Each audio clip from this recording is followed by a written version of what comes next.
જંબુસરના વેડજ ગામે નરીની સમસ્યાથી પરેશાન ગ્રામજનો।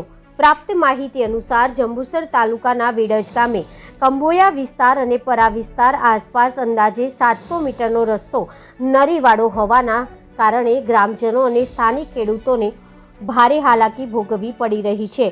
દૈનિક અવરજવર તેમજ ઇમરજન્સી સેવાઓમાં વાહનોની અવરજવર પણ મુશ્કેલ બની ગઈ છે। સ્થાનિક ખેડૂતોના જણાવ્યા પ્રમાણે આ રસ્તો અવ્યવસ્થિત હોવાના કારણે ખેતી સંબંધિત કામગીરી પર પણ અસર પડી રહી છે। તેમના જણાવ્યા મુજબ બાળકોને શાળાએ જવામાં પણ મુશ્કેલી પડી રહી છે અને વરસાદી ઋતુમાં આ રસ્તો સંપૂર્ણપણે કાદવમાં ફેરવાઈ જતો હોવાના લીધે જોખમ વધી જાય છે। વધુમાં તેઓએ જણાવ્યું છે કે આવા રસ્તામાં ઇમરજન્સી સેવાઓમાં 108 એમ્બ્યુલન્સ પણ ત્યાં પહોંચી શકતી નથી અને આવી હાલતમાં દર્દીઓને ઉંચકીને મુખ્ય રોડ સુધી લઈ જવા પડતા હોય છે। આ બાબતે અનેક રજૂઆતો કરી હોવા છતાં કોઈ નક્કર પગલાં ભરવામાં આવ્યા નથી। સ્થાનિક રહીશોની માંગ છે કે તાત્કાલિક નરીવાળો રસ્તો મરામત કરી આ સમસ્યાનો અંત લાવે અને લોકોને રાહત મળે। રિપોર્ટર ભરત પરમાર, BN ન્યૂઝ ગુજરાતી। મારું નામ જાદવ હરીશકુમાર મુકેશભાઈ છે। હું ગામ વેડજમાં રહું છું, કંબોયા વિસ્તારમાં રહું છું। અહીંયા એક સીમ વિસ્તારમાં પરામાં અમારું ખેતર આવેલું છે અને એમાં એક રસ્તો જાય છે નળીનો 700 મીટર જેટલો લાંબો છે। ચોમાસામાં અઘરું પડે છે, ઉનાળા શિયાળામાં અમારો કમ્પ્લીટ રસ્તો ચાલે છે અને ચોમાસામાં બહુ અઘરું પડે છે રસ્તા મારે। બીજા કોઈના ખેતરમાં ટ્રેક્ટર નાખે છે તો તકલીફ બહુ થાય છે આવવા જવાની ને બધી। અમે પહેલાં પણ ગાંધીનગરમાં અરજી કરી હતી, DK સ્વામીભાઈ અરજી કરી હતી, ગ્રામ પંચાયતમાં અરજી કરી, પણ પહેલાં અરજી કરી પણ તોય કંઈ ઉકેલ આવ્યો નહીં। તો હવે અમે એટલી અરજી કરી છે કે આ રસ્તો અમને બનાવી અપાય એટલી વિનંતી છે। આ રસ્તા સિવાય કેવી રીતે જાય મારો છોકરો? નિહાર જવા સારું તો અમે કેવી રીતે ખેતરમાં મોકલે? નિહાર નહીં જતો છોકરો, અને ડિલિવરી થવાની હોય તો ખાટલામાં નાખીને અમારે રોડે લઈ જવા પડે। આ રસ્તાને કંઈ હુસતું જ નહીં એ લોકોને। પછી મારે ના કહેવું પડે? હું તો ભણે બોલું, પણ હું ભણ તમે નવા હવા છે। આ રસ્તો તો બનાવવો જ પડશે અમને। બધે બનાવવા પૂરા થઈ જાય ને રૂપિયા વાપરી ખાય છે સરપંચ। એમનું બધાનું કરે ને બીજાનું કરતા નહીં। બધી નરિયા થઈ ગયા, રોડ બના હાઈવે તો હે કામ નહીં અમને ફવાઈ પડાતું। અંબાબેન મગાડ કયું ગામ? વેળસર બાની ને વેળસર। શું સમસ્યા હતી તમારે? હે શું સમસ્યા હતી? આ રસ્તાનો અમારો સમાચાર છે। આ નદીમાં અમારે પાણી કઈ લઈને જવું?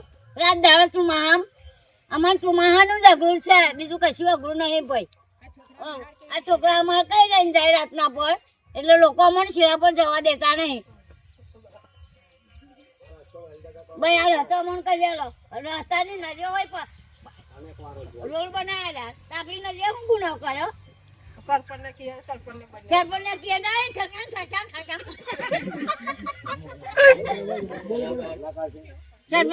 તો કઈ થશે હા બોલે હોય ગયા બોલે ગયા।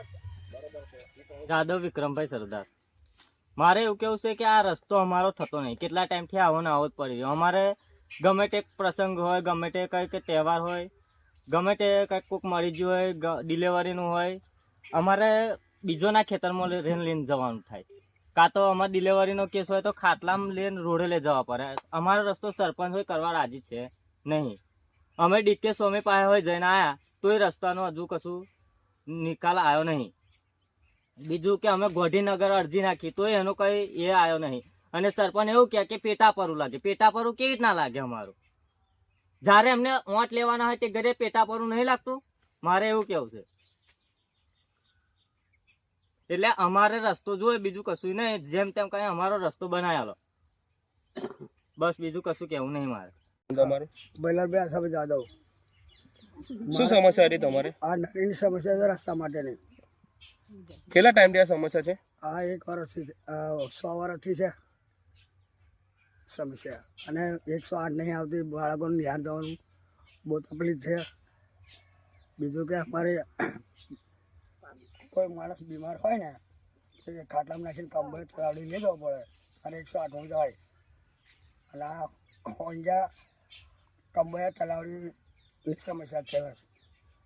ઠેઠ કંબોયાથી તે ઠેઠ પરા લગી કશી આવે નહીં। શું છે નામ તમારું? રમેશભાઈ સંપતભાઈ જાદવ વેળજ। કંબોયા વિસ્તારથી પરા તરફની જવાની નરી અમે ઘણીવાર રજૂઆત કરેલી છે પણ છતાંય પંચાયત કશું કરવા તૈયાર છે નથી. અને ગાંધીનગર બી અરજી કરેલી છે, કે સામીને બી મૌખિક રજૂઆત કરેલી છે, ત્યાં બી ગયેલા છે. પંચાયતને બી લિખિતમાં આલેલું છે, કે સામીને બી આલેલું છે. 700 થી 800 મીટરની નળી એવી મંજૂર થયેલી છે, છતાં એની કાર્યવાહી આગળ કશું કરવામાં આવતી નથી. બોલો.